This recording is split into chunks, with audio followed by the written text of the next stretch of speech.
मलाई चाहिँ फर्स्टमा छिर्दाखेरि चाहिँ भेरी गुड डेकोरेसन गरेको थियो, सो टाढैबाट चाहिँ ओपनिङ हो भनेर थाहा हुन्थ्यो, सो त्यो चाहिँ एकदमै क्याची लाग्यो। So I see that there's a lot of variety actually. म चाहिँ आँखा नै पुरै तिरिमिरी के लिम भने चाहिँ भेरी इन्ट्रेस्टिङ प्रोडक्ट्स, सानो सानो एकदमै रमाइलो कुराहरू देखेँ, सो एकदमै धेरै भेराइटी छ।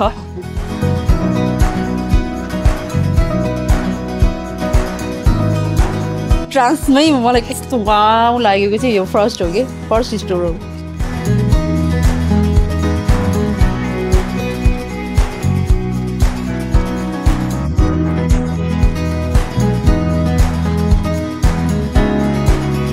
नेकलेस, इयरिङ अनि केरिङ पनि राम्रो लागिरहेको मलाई।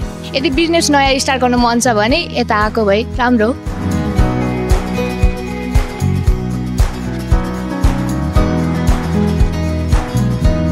प्राइस पनि एकदमै अन्त हेरिकन एकदमै सस्तो छ अनि भेराइटी पनि हामीले खोजे जति भेराइटी सबै छ।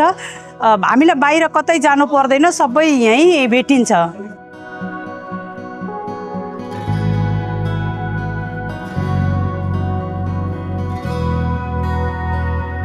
हजुरको लेडिजहरुको सबै सामानहरु रहेछ, कस्मेटिक सामानहरु हैन, सबै राम्रो राम्रो लाग्यो मलाई त। सकेको भए सबै उठाएर लान्थे।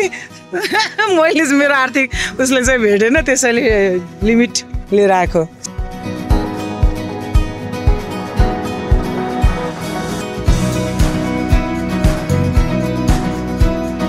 सबैजना आइदिनु होला।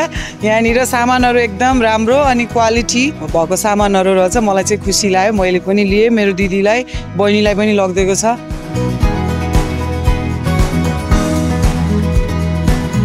एक्सपेक्टेसन भन्दा पनि धेरै राम्रो भयो अनि हजुरहरु पनि भिजिट गर्न आएको भए राम्रो। कलङ्कीमै पर्छ, सो इट्स गुड।